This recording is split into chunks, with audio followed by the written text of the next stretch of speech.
Welcome to our third policy session here.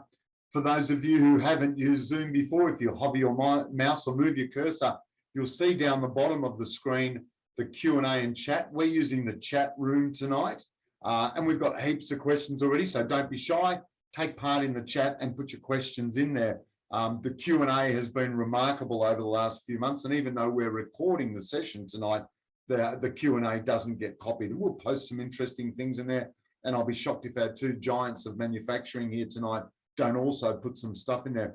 Once again, we thank Christopher Walkton, the Secretary of the AEVA in Tasmania, for providing the back end of the webinar. And these sessions are provided by the Australian Electric Association. And of course, ladies and gentlemen, we're now in our 49th year.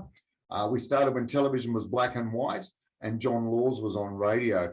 If you're not a member of the AEVA, you can join, of course, and stay on top of the many daily developments. It's only $50 a year, $25 concession, or $125 for corporates. I also acknowledge I'm standing on Palawa land, and I'm using Lontel, the world's fastest broadband tonight. I have 786 meg up and 439 meg down. So if it freezes, it's not at my end. I want to acknowledge Leslie Smith, the Queensland Secretary, who's in the audience tonight, and Elizabeth Ferrara from EVOS Co. Nice to see you in here tonight. If we could have got Elizabeth in earlier, we would have, to talk about manufacturing buses. So tonight, manufacturing, all around all things electric vehicles. While we may have lost our car industry in Australia, every day we see new tech and new manufacturing opportunities arrive.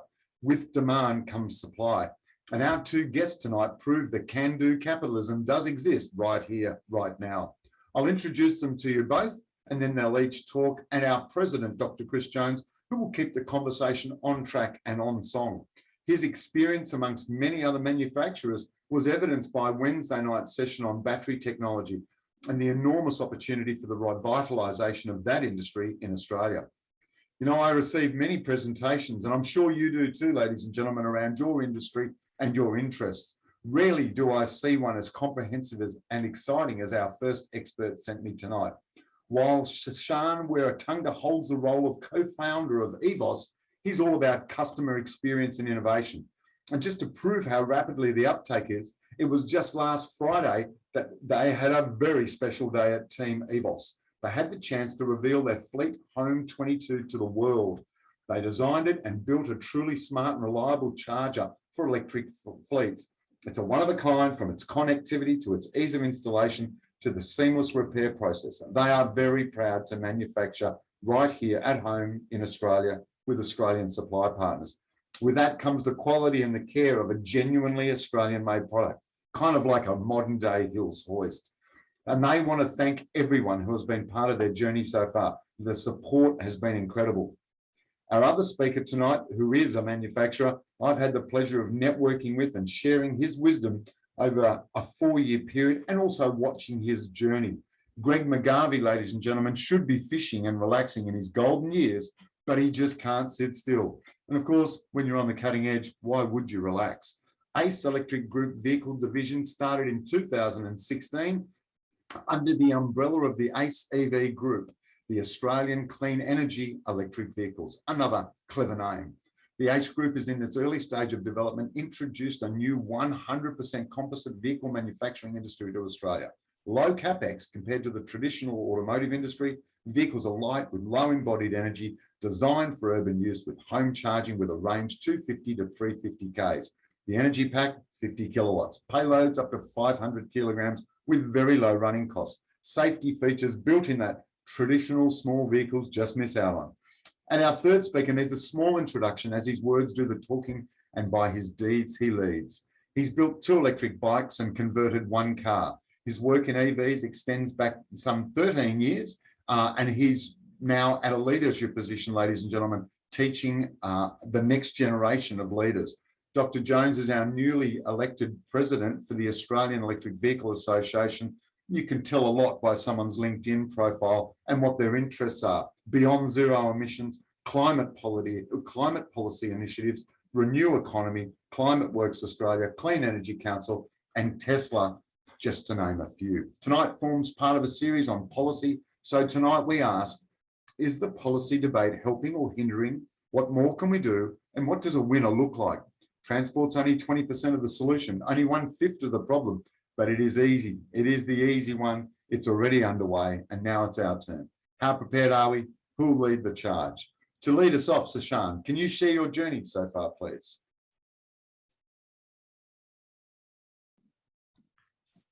Thank you very much, John, and everyone. It's a great pleasure for me to join. I've known AEBA for a long time. As you said, Leslie Smith, the Queensland Secretary, has been a very close friend of mine for about 25 years. I remember he bought his first leaf back in 2012, and he was very proud of it. And he drove to my place and put it in the driveway, and I looked at it, and got the leaf blower out and had a little joke with it. And back then, we didn't really think much of it. Then he continued on, drove 215,000 kilometers, I think he's up to now. It's incredible when you think the range on that car is less than 100 kilometers, and charging is easy these days compared to back then. So it blows me away how dedicated he is to that. So thanks, Les, for putting me onto this as well. He's inspired me to explore this stuff. So a bit about EVOS, where we started. So EVOS stands for Electric Vehicle Operating System. It seems pretty obvious, but it sounded great, so we went with it. When we look at the whole transition to electric vehicle, we think the biggest barrier is not the battery cost or the car cost or any of the other big issues. I think the biggest problem will be when it comes to the energy. When you put one charger on one car, it's pretty straightforward. But when you start expanding your fleets into 15, 20, 30, 100, then energy will be the biggest problem. You will need to know how to get the energy to the premises. You will need to know how to deliver the energy into the vehicle. Then you really need to know how efficiently your cars are using the energy and how it's driven. And what we thought was dealing with all the global depots personally around the world. Through my previous role at Tritium, I had the pleasure of talking to all the biggest fleets in the world, from New York City Transit to the Norway systems to Southeast Pennsylvania Transit Authority. All these guys, they're transitioning, they're trialing electric buses. Then the one biggest thing they have is, can you tell me how much is my kilometer of electric bus is costing me right now? And it blew me in.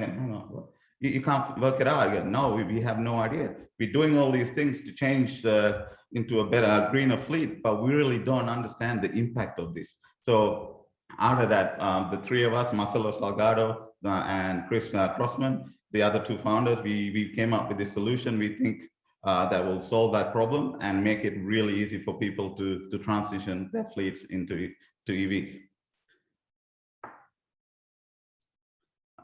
Should I keep going, John? All right, I should go. Okay. So what we do with the EVOS. So we created as John mentioned, a 22 kilowatt AC charger, which we launched a couple of weeks ago. It was a great success. I think it's the first of its kind for us that we designed and built it completely in Australia. So when we looked around how to partner with the different manufacturers and things like that, it dawned on us, first place when you talk to these people is go, oh yeah, we can get that done overseas.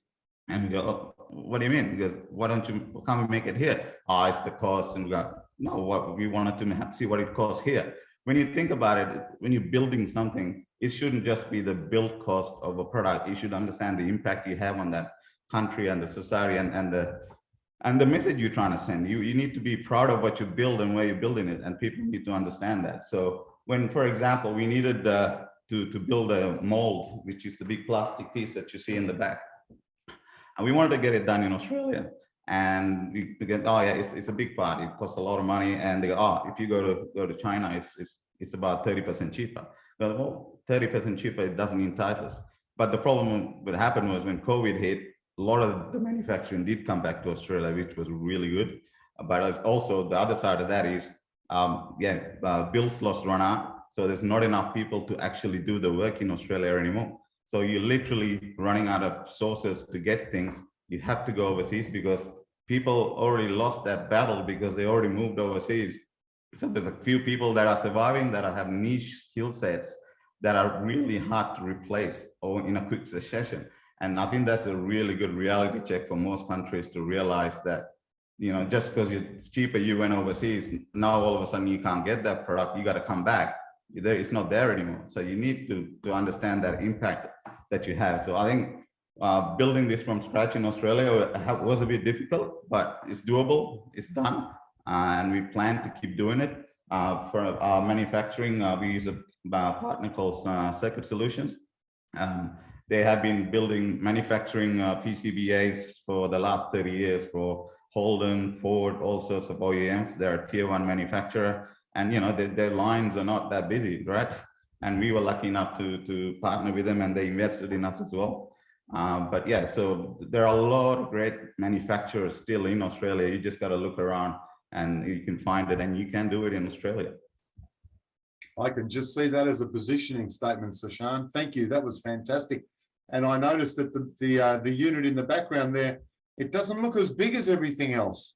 Well, have you shrunk it on purpose, or is that just the size that it takes? That makes the size. It's basically just that round circle. So I had the story when we were launching it. That was literally finished 2 days before we were on stage delivering, and the first time we put everything together, and we thought, oh, I wasn't sure if you're going to like it. And luckily enough, I'm going, yeah, I'll put one in my garage. It's okay. Well, that's called just-in-time manufacturing. Yeah. Just don't share that with your customers. Thanks heaps, mate. We'll get back and ask you some questions, some invigorating ones. Greg McGarvie, Ace Group, I've seen you out there on the cutting edge, push, push, push, tell the story, bang your head. And I'd like to say it's only been a 7-year journey for you, but those of you who go and look up Greg McGarvie, pardon me, on LinkedIn will see that Greg has a really long history in energy and power and saving and making the world a better place. Greg, do please share the story of ACE with us. Thank you, John, and pleasure to be here. The Australian Electric Vehicle Association, great organisation, and I'll just talk a little bit about our vehicle. The one you can see over my shoulder is our latest version, the Series 4. It's called the V1 Transformer. Its capabilities are, you can see it there, but it can be a ute, it can be an ambulance, it can be a microbus, whole range of different things in about 15 minutes. The technology we've got behind it, very clever. And that vehicle has got 7 panels. And we've got our own special smart cell manufacturing process, which is about 1/3 the energy footprint. And it also produces vehicles about 50% lighter, up to 50% lighter. We're probably the only manufacturer in Australia, vehicle manufacturer, we are now anyway, I think, but the only one that can claim evolution from a watch. And the genetics of our vehicles come from the Swatch, the Swiss watch. Might sound strange, but Ernst Tomke saved the Swiss watch industry, said, let's make plastic watches. Saved the industry, then he thought, well, let's make some plastic cars. And the smart car evolved from that. And our connection with the smart car is through through Gerhard Kerr out of Stuttgart. He's one of our directors on the company, and Dr. Charles Kung out of Taiwan, another director. 4 directors. Australia, the company is Australian run, so it's not run from Detroit. We run it from here. And we've got two subsidiary companies. One's an energy and software company. The other is a vehicle manufacturing company. If I can share screen and see how we go.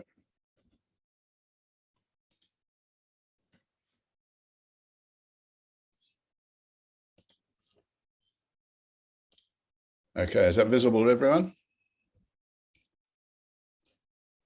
We're excelling the energy transition to grid services and cleaner cities, and we're doing that with our vehicle.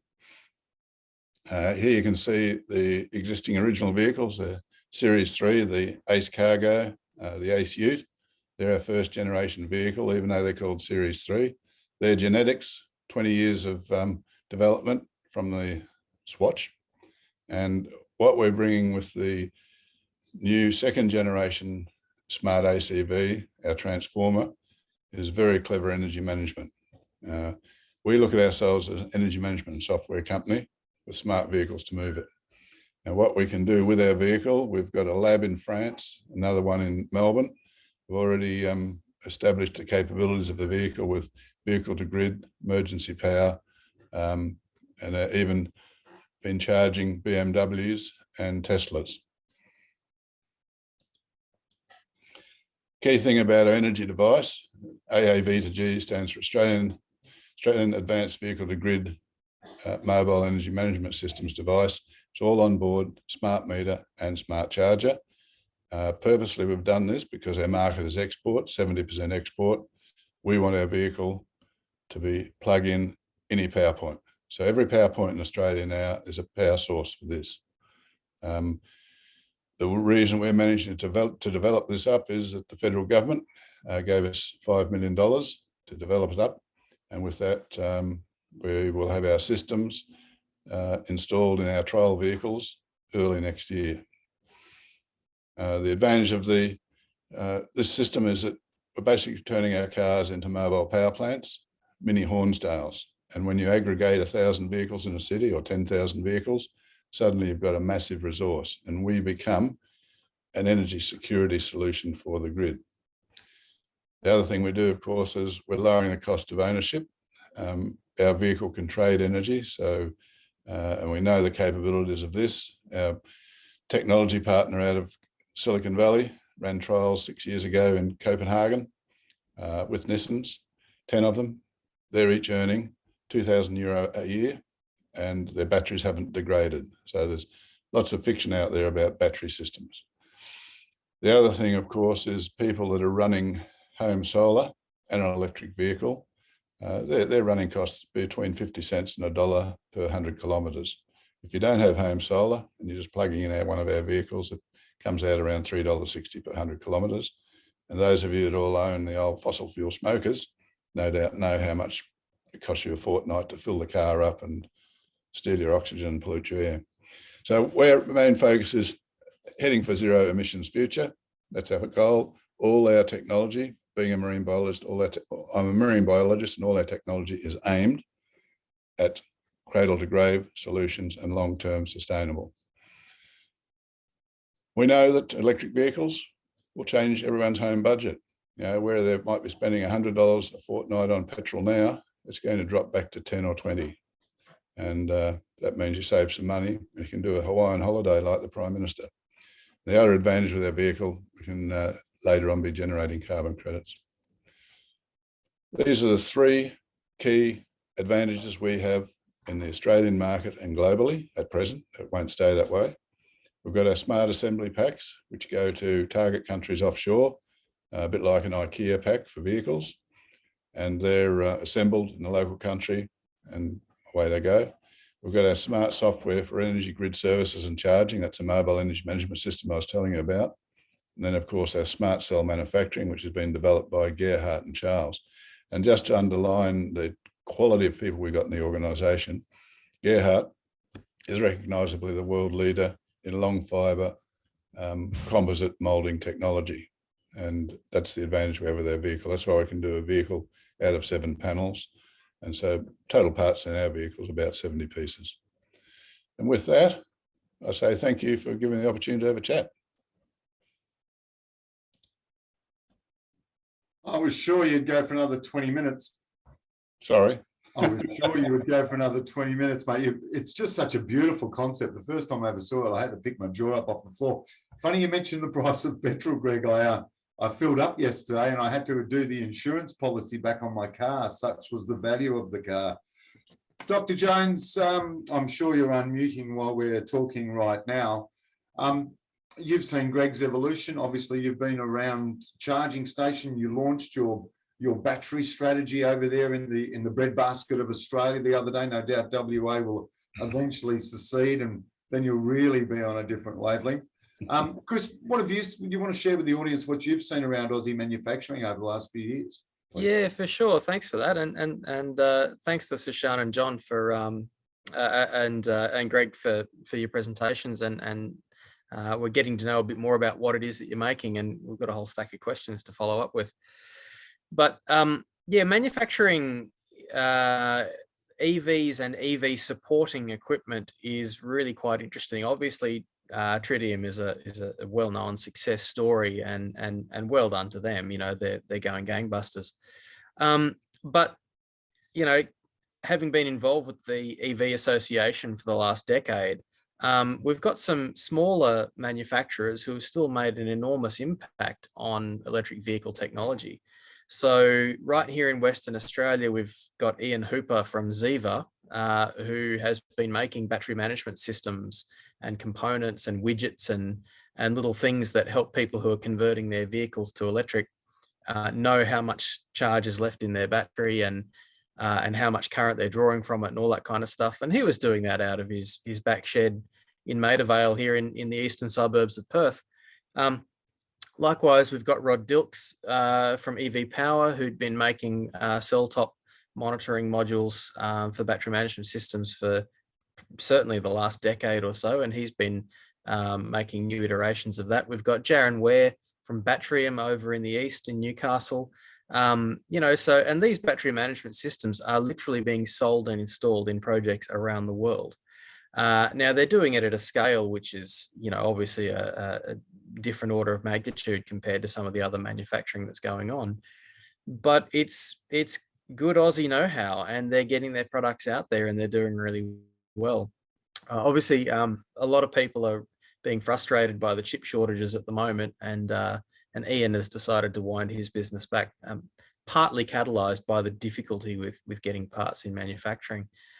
So with that, I might sort of lead the question to both of our guests, but I might start with Seshan. Have you encountered any major frustrations with manufacturing given the current chip shortage that's happening around the world at the moment? Most definitely. There's a few delays due to that. I guess we had to redesign boards and work around, put multiple footprints on PCBAs to make sure we won't be in the same position again. Yeah, most definitely, because ultimately, Australian requirements are not as such to import any of these smaller components in bulk enough numbers for manufacturers to even blink at us, right? So majority of our PCBAs, like not EVOS, in Australia, they all get made in Asia because if the foundries are there, it's still to get it done, it's all over there. So when you're actually manufacturing here, the importing cost and having that availability is definitely a blocker. So you really need to spend extra time and effort to make sure you don't get impacted by it. And how about you, Greg? Are you encountering any sort of bottlenecks in your systems at the moment as a result of these logistical nightmares?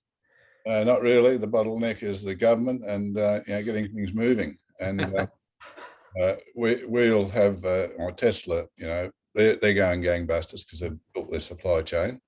It's only the traditional legacy auto that are sort of scrambling because they haven't been smart enough to set up recognize, I guess, what the reality is with EVs and our new world. And we got fairly good connection. I can't say too much more in Taiwan and in Germany. So, and on your assembly line side of things, I presume that the cell and battery manufacturing is going to be happening here as well? Yep, we've already priced up a battery packaging plant. Cell manufacturing is not realistic at the moment, but hopefully that'll happen in the near future. 3 years ago, I was contacted by some of the miners that mine lithium. And I thought, well, that's a long jump, but it's going to happen. It will happen because we've got some very clever people working on cell technology here. I had lunch with one yesterday in the research area, and we would like to see the whole lot, but battery packaging first, and that's important for us because effectively that's important for the vehicle, and that's where there could be a shortage if we're not careful. And are you likely to incorporate a thermal management system into it, detailed or sophisticated or simple? Well, we're using a chemistry that's not as subject to temperature variation as most, but we'll be advancing our technology, and if there's liquid cooling required as part of the system, we'll be doing that. At the moment, our vehicles, the ones that run around the city, are effectively not running at a high speed, and they're short runs. So we're focused on last mile delivery, urban, and now that we're moving into the transformer, it'll end up with some form of liquid cooling. So Sean, you've started making an EVSE. There must be at least a dozen EVSEs out there on the market. What do you think it was that kind of really gave you an edge that you knew you had something unique? Well, when we first started, we were not a manufacturer. We were an energy management company. It's all about the platform and connected device. So we had a set of requirements that we had. So we looked at the market and see if there's something that can do it. You know, things like all our cables are pluggable, unpluggable. The user can change the charging cable after the first install. The user can undo it and put another unit in if it breaks. You know, like a 15 to 20 minute repair time. The connectivity, always connected on multiple channels. It doesn't matter if one fails, another way it connects. We wanted it to be Australian made as well as a part of the solution, and the design and the feel. So this ultimately is a part of a distributed depot solution that we have. Because when you look at we can look at the fleet market, majority of the people's fleet cars, they take it home. So when you take it home, it's not like a normal petrol car where you have a fleet card, you can go to any petrol station and then you pay with the card. So all of a sudden your fueling system, it becomes the most complicated thing a fleet manager needs to manage. So that device, whether it's at your depot or at your house, should be connected, and it should be in one ecosystem, one platform. So the fleet managers or whoever needs to look after it, you can. And for that reason, we needed to manufacture it because there was nothing out there that could do what we needed. No, that's interesting. I mean, here at South Metro TAFE, where I work, where our state government's keen to do obviously to purchase electric vehicles for its fleet, and that means installing charge points on campus, which means yes, you don't have the fuel card headache. It just blows my mind people aren't jumping onto this, because man, what a massive pain in the bum. Yeah, for sure. And the device that we put in the car, it becomes the fuel card. So it's basically a plug and charge version of our thing. So where you can roam, and the device in the car communicates with the charger through different methods, whether it be going through the platform or through the ultra wideband that's in the devices. So when you're pulling up to a charge bay, it's already talking to the charger. All you gotta do is plug it in, and then it's already going. Greg, another question that's come through for you is we love your car, we want to buy it, why can't we buy it? I want to buy it, can I buy it? Of course you can buy it, you just have to wait. We're doing and the what's really strange is a bit of a turnaround with our transformer. It'll be the one that's available first. We're running 10 vehicles running in trial next year with our energy management device, and 5 will be running with just standard single directional charging. And we expected to be delivering the first of these to customers toward the end of next year. Series 3, which we launched with originally, we're doing a small model change with them, so they'll be available 2023. What we've done is we've just got a reservation list, bit of an Elon Musk type of solution. And that reservation list now we've got climbing well over $4.2 million worth of vehicles reserved. So we've got to get there and get a production date out, and then those people can convert that reservation to an order. The first ones that, of course, reserved, they're the first ones that will get their order and delivery. Oh, very good. We look forward to it. I'll definitely have to pass that on. A question to both of you, and I'll leave Greg till after I ask Seshan, because I know that I'll get a long answer. But has there been any government policy that is either enormously helping or enormously hindering your efforts to manufacture your product? And if so, what can we do about it? What would be the ideal arrangement? Good question. I guess the government policy side, the things that is hindering us right now is the ability to bring in the cheaper alternatives that are not as the same thing, but that there is no different taxation levels for these devices. I mean, even when you are manufacturing in Australia, there is no protection from any sort of somebody else bringing something in it's not the same product, but it's close enough for you to be displaced. And that's definitely going to impact us, I think. Far as the policies that are helping us, I guess the stuff like save my mind now, but it's they're giving a lot of incentives under the advanced manufacturing. I mean, we're in numerous different conversations with the governments and helping us to take it to that next level. So they are putting their foot on the accelerator. but it's, you know, it's government. It's going to take some time as per normal. They don't necessarily know what direction the car's pointing in, but they're pushing it. They're pushing it. They're pushing it for sure.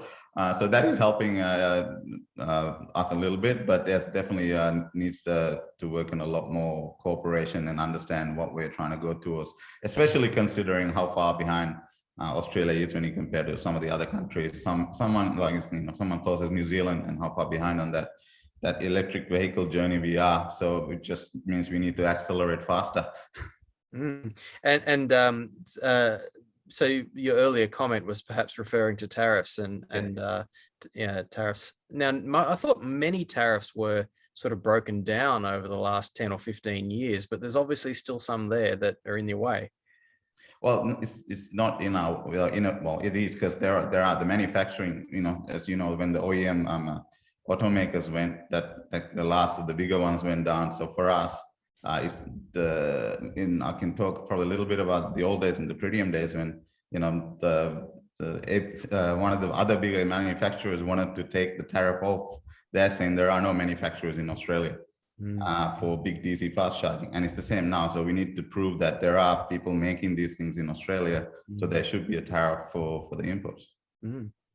And Greg, I mean, obviously there's a bunch of things that, being someone who's trying to put a vehicle on the market, there must be some fairly substantial bureaucracy in the way of you. What's been your experience so far, mate? You're on mute, champ. Doesn't it? The big drama is the lack of information and clear information out there in the marketplace, and that's what government needs to do. And that was identified in their the FFS strategy, fossil fuel strategy. And that strategy, it really, the main thing to do is get education there, because there are so many people ignorant about range anxiety. You know, a lot of it's imagined. Charge point anxiety, because majority of people charge at home. I mean, Tesla owners, very rare they charge anywhere else unless they're doing a long trip. And the cost of purchase, you know, that's blown out of the water. Yesterday is a good example. I had an Uber ride, and the bloke's driving a Hyundai. He's buying a Tesla. He said it's cheaper to run the Tesla. And the barbecue stories need to get out there, you know, where you're with your EV, and, you know, you're saving money, heaps of money every month, and you're off on holidays, or you're off hiring a big, heavy 4-wheel drive to have fun out west, instead of driving the bloody thing all the time and polluting and everything else. And excuse me. Yeah, I think education is definitely something that really needs to be worked on, and AVE has certainly been doing its best for the last near 50 years. But as far as things like you know, your ability to make something in Australia, has that sort of explicitly been harder because of policies that exist in Australia currently, like Adr compliance and that kind of stuff?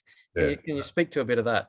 Yeah, no, there's a lot of craziness there. I mean, the vehicles we're bringing in are running, you know, they've got ADR, they've been tested to European standard, you know, the equivalent ADR offshore. They're running safely in Europe, they're running safely in the UK, but we've still got this barrier that we have to go through to get things happening.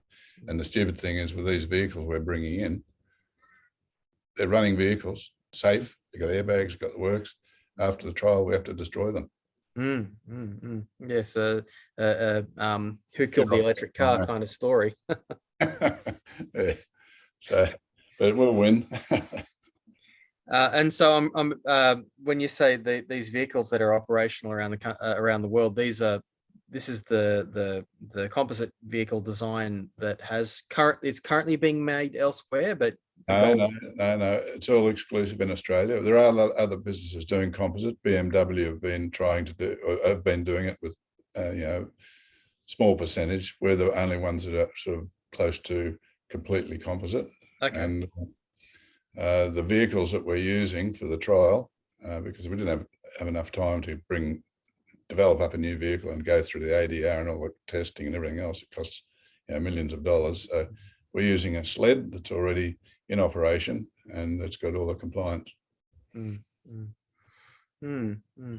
It's it's interesting too with some of, I wouldn't say archaic, but certainly very complicated rules around what's allowed on our roads and what's not. Have you had to do a crash test? Yeah, no, we have to do all that. Have you done it yet, or? Well, we don't need to, because the vehicles we're bringing in have already had that done to them. Okay. But with our Series 3, which I was telling you about, we've delayed just because we're making small changes, and then they'll have to go through the whole process again, and that's quite expensive. And look, there's going to be an evolution in ANCAP. I mean, ANCAP itself is not government regulated regulation. It's a private company that's been very clever and set up a business where everyone thinks, unless you've got an ANCAP rating, you're not driving something safe. And ADR is the key one. You get the ADRs, you put the car on the road, but if you don't get your ANCAP rating, you haven't got anything to sell. So it's a clever business. And what will happen, Elon's sort of working that way now, vehicles that have got their own collision avoidance systems, all the other systems in place, the old concept of a car having to survive massive crashes is gone. And, anyway. Yeah. So, and Seshan, has there been any additional regulation around bringing a product to market that you've encountered? I know that when we had the RAC electric highway being installed here in Western Australia back in 2015, Western Power wanted us to deliver all the harmonics data that was likely to encounter. And this is funny because this is a product that had been sold around the world for about the last 4 years, yet we had to deliver exactly the same report to them. Has there been any additional sort of requirements that you need to meet since then? Not at this stage, Chris, because Charger is CE certified. So it's literally going to be independently CE certified in Europe, which complying to all of the regulations and things you need in Australia. So at that level, no, I don't think so. Because at the end of the day, I always call it's just a home appliance, right? As long as that's what it is, and yeah, it's okay for the moment. Yeah, I often tell people that EVSEs are just glorified PowerPoints, but they're not glorified. They've got smarts in them. They've got Australian-made smarts. Exactly. It's probably the most connected, over-engineered thing out there, but it's there for a reason, because we wanted to build something that's a statement as well as the most usable one we can make. Chris, while Seshan's on off mute, Seshan, obviously you've got a business plan. We're at year 1, 2, 3. You've just launched the beautiful VO5 in the background there, which by the way is a hair care product, which I currently use too. When you're 4 years, 5 years down the track, what did you see your full staffing level of? But at this level, so if you look at end of next year, it's somewhere around the 20-25. Year 2 to 3 is going to be around 50 to 60. Yeah. The majority is going to be developers to engineers and the really high skill labor market. But yeah, it's growing to probably to over 100 in a few years' time. Yeah, fantastic. Because I suppose a lot of it does come back to buying Australian made. Did you have to go and get one of the little triangles with the kangaroo and the green tick on it? Is that relevant?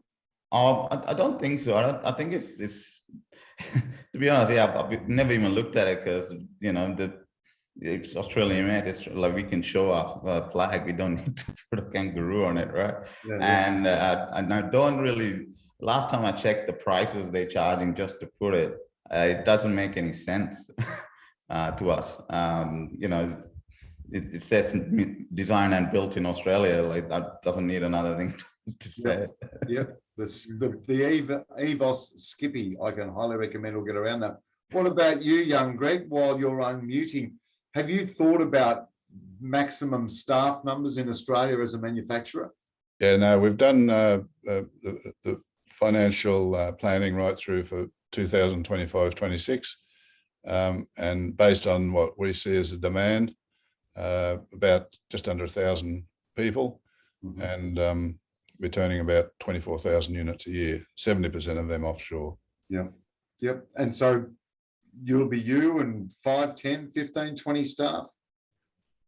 I'll probably end up a chairman. I've been working too hard on this, but we'll have, we've already got 10 people working in the group globally. And so that'll, and our focus will be heavily research. We're setting up a global head office. Yeah. It'll manage the vehicles globally. Because what we have is a mobile phone on wheels, and that's why Optus have partnered with us. Yeah, wow, yeah, it's funny how the technologies converge. Now, gentlemen, I'm sure you can all see that question, which is more of a statement from young Stuart in the chat, but I'll just read it out. I offered the New South Wales government $40 million worth of IP to help them convert their 8,000 dirty diesel buses to the most advanced EV buses on the planet using our one moving part EV driveline. Very low weight, unsprung friction. They neither acknowledged the offer nor accepted it. Anybody know what gives? P.S. I was last out the door when the lights went off at Leyland. Seshan or Greg, Stuart, we can see you there in the chat room. You can always contact your local office of the AEVA. Very well connected people.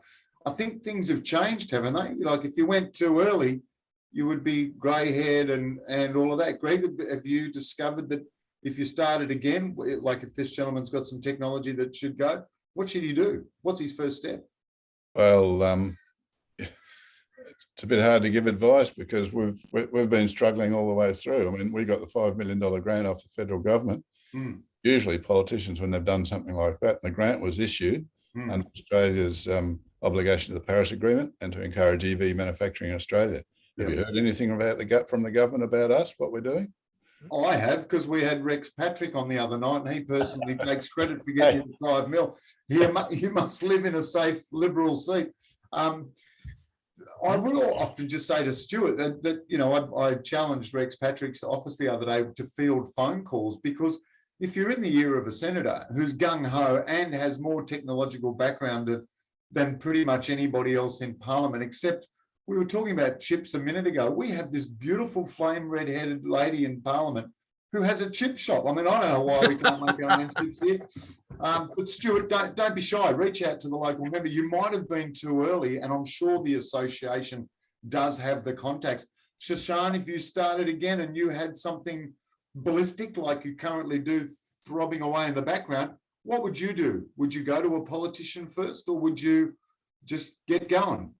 I think you guys, being the AEVA, would relate to this. Back in the day, our biggest part was to convince people EVs are a thing. Now that is not a conversation. It's how do you do it? It's a question. So that idea now, like if you look at the EV market right now, all the different big companies IPOing the market. If you have a brilliant idea like Stuart does, I wouldn't sit on it. Get on to start talking to people. Yeah, I'm with you, mate. One can be too early, can't one? Yeah. You know, if the market wasn't set up. And it's funny that we have yourself and Greg who jumped in real quick, because, you know, and Chris could speak at length about this. We were going to have SEA Electric with Tony Fairweather, but he's overseas. His people would have been in it as well. Fonzarelli Scooters in Sydney are making scooters and the Savage motorcycles. So this really could have been a panel of 7 or 8. And I do believe they're all going to jump into a session in February. But we thought the two of you represent two of the easiest marketplaces. One, a product that everybody needs, like a hairdryer with yourself, Seshan, and then Greg, who's really looking at, you know, going out to the good car company to do those fleet buys, and you get in early, because if I remember correctly, Greg, your unit was quite well priced when we talk about the sub $25,000 EV. You've got a price point for us? You know, it hasn't changed yet, and I'm guessing it'll probably even go down when government gets on board with a few of their inducements. But our ute, a bit bigger than a Subaru Brumby, it's 26,000, and then you buy a battery pack or lease a battery pack that matches it and to suit your range. Yeah. Lovely. And tonight only, ladies and gentlemen, if you place an order for a car with Greg, Seshan's got a special deal on the home charging unit. Tell them we sent you. It'll cost you 10% more. John, I might just jump in on Stuart's point there. It's funny reading that phrase and that statement that he's got there, and recalling that Roy Liambruggen, one of the founding members of the AEVA back in 1973, had exactly the same experience with the New South Wales Transport Department when he had the Townmobile, which was this beautiful, I mean, obviously it looks beautiful and retro now because it was such a long time ago, But this was a lead acid battery electric bus that drove around the streets of Sydney. It was neck snappingly quick. It was smooth and quiet, and he struggled to convince the government at the time that it was a good idea. So in a way, nothing new, but I guess it is reassuring to see that there are bus makers, there are manufacturers, chassis builders building electric buses here in Australia that are going to be driven on Australian roads. And I think a lot of people forget that just because we don't make private automobiles in Australia anymore, it's not that we don't make stuff. Every cab over truck you see on the road, every trailer that every truck is carrying, that was fabricated by Australian hands. So there's still a lot going on. It's not, automotive is not the be all and end all, but it would be good if we could foster more of that. Yeah, for sure, Chris. Good point. So, Stuart, as Elon Musk says, don't feel like it's hopeless. Seshan, you're based in Queensland. If you had the ideal business model, what would your dealer network, or how do we buy your product? How does an Aussie say, I'm buying an EV from Renault or whoever it is? How do they make contact with you? Who is your ideal customer? So I guess we're a B2B company, John. So we try to lead although that looks like a really nice charger for home. I mean, it's made for a purpose, for a fleet. So, I mean, you can use it at home. There's no problem at all. It's just a heavy duty charger, and it's built quality and things like that is high on the reliability side of things. So if you want, depending on the solution you want to buy, if you just want to buy just a charger to put on your home, you can just talk to any of our resellers, which are coming on board very shortly, or contact us directly. As we grow, we will have multiple different solutions. Our ultimate solution will be a thing called electric vehicle energy as a service, which is where we go into a big depot, we install everything, we manage it, and then all we got to do is pay for a kilowatt hour price. That's it. We install it, we give you the software to manage it, and everything is done for you. If it breaks, it's fixed. But that's what we do. We go and install, you pay for the kilowatt hours.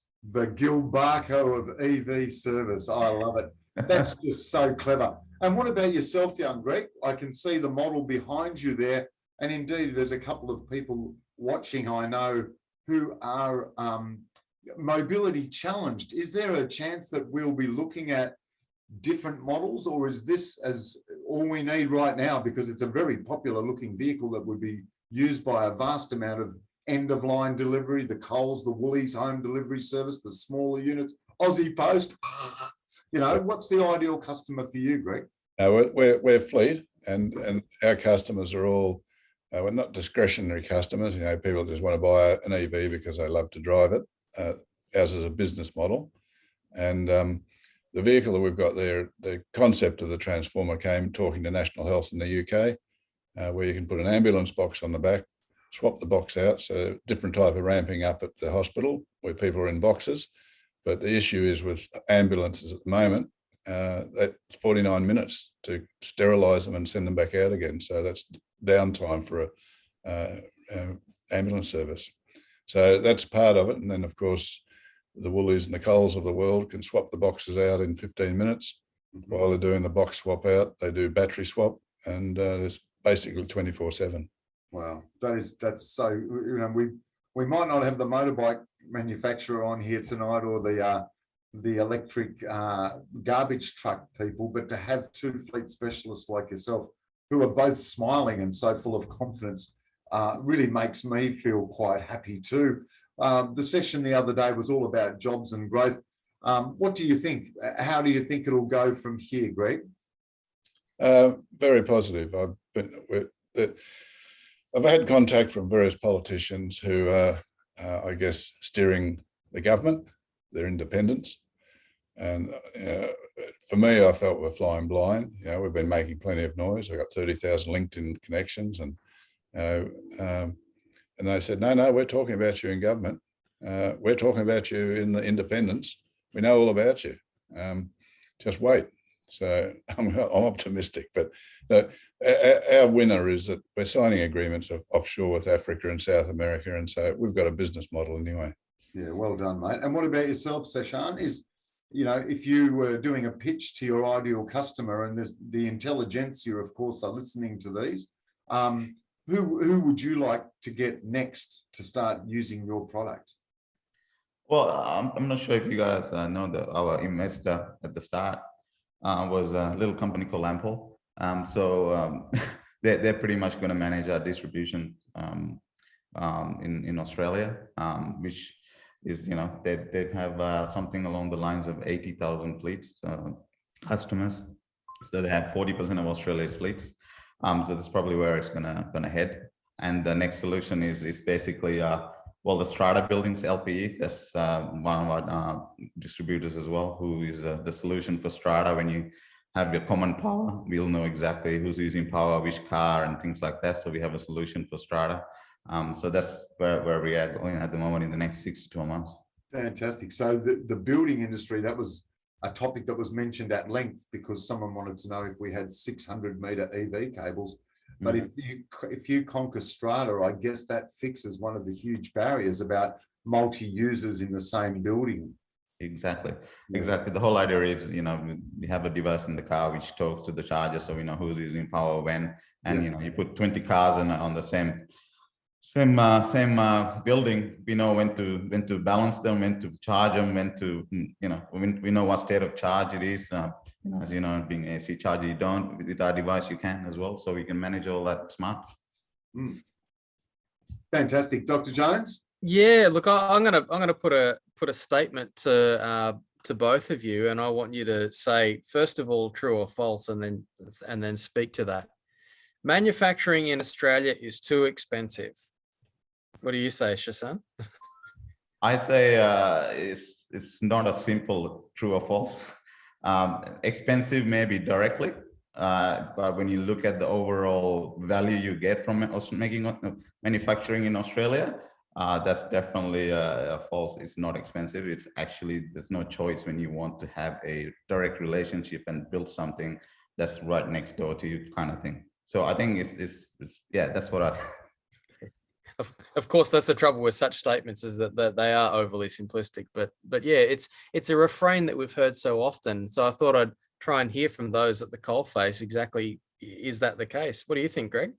I think your politicians will say it's true, but it's up to us to show that it's not. And we had so many politicians say, "Oh, you should go overseas, start there, and then once you're successful, come back to Australia." And that's not the position I'm taking for my grandchildren. And if they're smart, what we are offering Australia is an energy solution, energy security.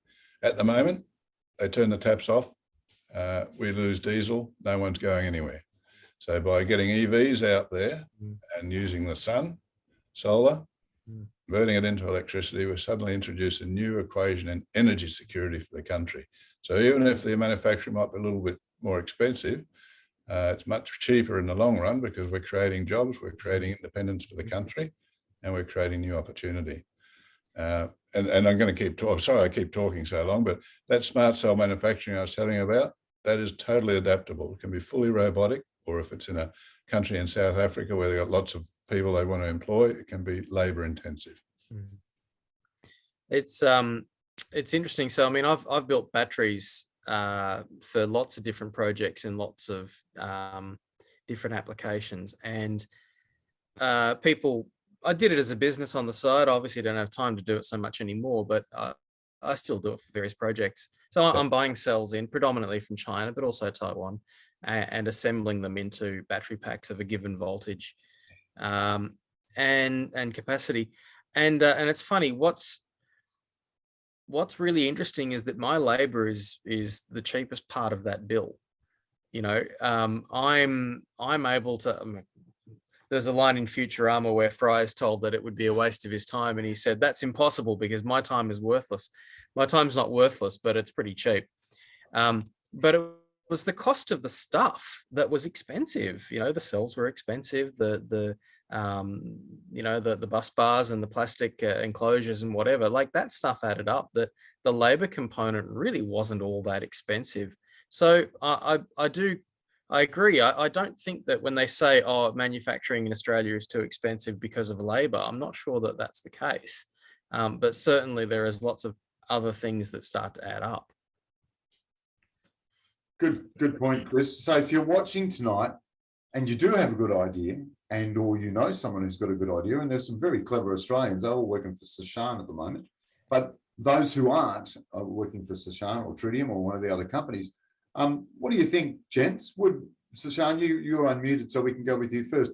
Would you do up a business plan and go and see your local government, or would you get a grant? What would you do if you started again? Start talking to people like Greg, like look what he's achieved over the time. Like we're here to help. Like come reach out to us. We're not going to steal the idea. We want to encourage this. We want to create the next wave of technology. We shouldn't go to the government to be leaders. I've never seen a government lead anything in their life unless it's a tax reform. So I think we need to do it ourselves. Spot on. And mergers and acquisitions are always a nice thing to do when someone approaches you with a good idea. What about yourself, young Greg? Well, look, the reality is, and it's an old fossil fuel place. Oh, you got competition. You know, what are you going to do about the competition? The biggest competition we have is to get pollution down and fossil fuel out of the environment. And the only way we're going to do that is by everyone having a go with EV and chargers and all the other things that are important. Yeah, the market is wide open. The demand there's plenty of demand, and competition is the last thing we think about. Our worry is to make sure we got the product out there and it's working. Spot on. And I'm sure if you had a military model there and we had enough units charging the place, we could probably attack Taiwan or China and defend ourselves without running out of diesel or AdBlue. That's just fantastic. And it's nice to hear too, fledgling and startup people who are working as partners with Ampol or yourself, Greg, with global leaders. It just shows that clever Aussies with a good idea just have to go out and find other people who want to suggest and support them. And Chris Jones is extremely well connected. And I think it was yourself, Seshan, who mentioned that Leslie Smith, the Queensland Secretary, these are all the good people, the AEVA people in each state of Australia. Join the association, go to the meetings. They're phenomenal. The first time I ever went, I was the dumbest one in the room again. You know, so not only are we nurturing the next generation to become smarter about these very matters, but they're these future staff that you're talking about, 100 staff here, 100 staff there. And Greg, just so well seriously done on becoming an exporter. My final question as we get close to the night is, do you ever think that Toyota or Ford or any of Mitsubishi would ever come back to Australia and manufacture EVs? You want me to talk about that? Yeah, why not? I'm going to ask Seshan an equally tricky one in a sec. Why would you come to Australia, which is such a small market? That's it. But you can export from here too. I mean, we exported Aussie-made Holdens and Fords, and they were the world's best. All of the designers are still here. They haven't packed up and gone overseas. Well, they're not exporting now, and they're heavily subsidised. And the running orders didn't come from Australia; they came from offshore. That's right. So we're brilliant at what we do, and we export around the world like Seshan. I still remember the photo op where someone was bashing a union standing outside the production plant at Toyota, crapping on about the wage cost, and all you could see in the background were robots. Seshan, what do you think? Do you see that exporting Aussie technology will be one of the big things for you? Most definitely. For us, I think if you look at the market right now, there's a real need for a non-certain regional manufactured product, especially in this space. So I think we have a big advantage being Australian design and made and carry that premium look and feel and usability. So most definitely export is one of the biggest ones we're looking at, and we already have in discussions, let's say, with export markets, especially in Asia. Fantastic. Dr. Jones? Yeah, look, I think Greg's right to some extent in that, yes, we are a small market. So if you're going to manufacture something large and expensive like a car, you know, there's already a lot of cars on our roads. I mean, what's the market to put more of them there? Not insignificant. But I think the opportunities will probably lie in making components for vehicles here that we're very good at. You know, we still do that. We've got a casting plant in Melbourne that's still making every casted part for the Nissan Leaf right here in Australia. And we've also got specialists making, you know, fuse boxes, the really intricate little shaped things that fit on the side of the firewall that anyone who's converted a car would know is a real pest. We've got people who specialize in making these things. So we may not make the whole car here, but we'll certainly make some of the high value components here and then export them and send them around the world. And I think, you know, whilst Australia could have modernized its automotive manufacturing when it had the opportunity and didn't, and that certainly put it against it, there's still lots of other opportunities to be involved in making stuff and making opportunities here in Australia that, yeah, they just don't need to be the whole car. Yeah, those cars are going to get lighter, and the aluminium is made directly across from my house. And we used to make mags and all of the aluminium componentry in Australia. I feel very enlivened by having the two of you in the session and have Chris's overview and wisdom of just manufacturing. I can't wait to do this again. I believe we will do it again in early 2022. It seems almost incomprehensible to say that out aloud. But I'll leave you with this thought, ladies and gentlemen, as we hit 7:30. Elon Musk was interviewed just a couple of days ago about why Joe Biden doesn't like Tesla. Even the most powerful country, or used to be, is now talking to the world's richest man. Now, Teslas have never received subsidies. They never built their $1 trillion market value on government subsidies, not once. And so now America has to subsidize the Fords and the Detroit model to get them in. And Elon brought up the point that when Joe Biden went to do the announcement, he did it outside the Ford factory and had these words spill out of his mouth. Oh, Ford and our American manufacturers are world leaders, while Ford's entire EV stock was being recalled. So let's just remember that Elon was just a boy who liked rockets. He was an IT guy that had a couple of breaks. He was just like Seshan. He was just like Greg. And he's probably like a lot of you listening now. Don't die with your good idea in your hands, ladies and gentlemen. Get out there and reach out to the AEVA. And as Elon also says, please don't feel like it's hopeless. Remember, there's a thing called drawdown.org.au. Download the book. You can do something about our carbon problem tomorrow. Every one of us can. I thought there's some interesting chat now bashing politicians on the side, but I'm with you, boys. Let's go with community independence and understand what they're doing. And as a reminder of that, you know, the interview with Chief Minister Barr that got loaded up on the AEVA website last night is just phenomenal. You know, it's vision personified. We'll have SCA Electric on next year who convert trucks and buses and make quiet ones. Fonzarelli scooters, of course. Savic, I'm sure, will come on. I've just had another little note from Elizabeth Ferreira from eBus Co. She's online. If you're looking at an EV, hit the AEVA Australia Facebook wall and just look at the comments that just happen every time someone says, I'm thinking about buying an EV. Which one should I get? That's just riveting stuff. But let's also remember that the Good Car Company does bulk buys. Ladies and gentlemen, wish you a Merry Christmas, a safe and prosperous and healthy 2022. We will see you in the ACT on April 1st, 2nd and 3rd next year for the annual AEVA conference and expo. I'm sure we'll see Greg then. I know we'll see Seshan, and I look forward to introducing Dr. Chris Jones again as his first presidential address. Thank you to everyone for this series. It'll all be loaded up in the next couple of days. Thank you very much. Be safe and be wise. Thanks, John. Thanks, John. John. And I'll just ask you, John, introduce me to Elizabeth. Elizabeth? I can't. Oh, yes. She's Yes, not online. Shall do. Yeah, thank you. Thanks, mate.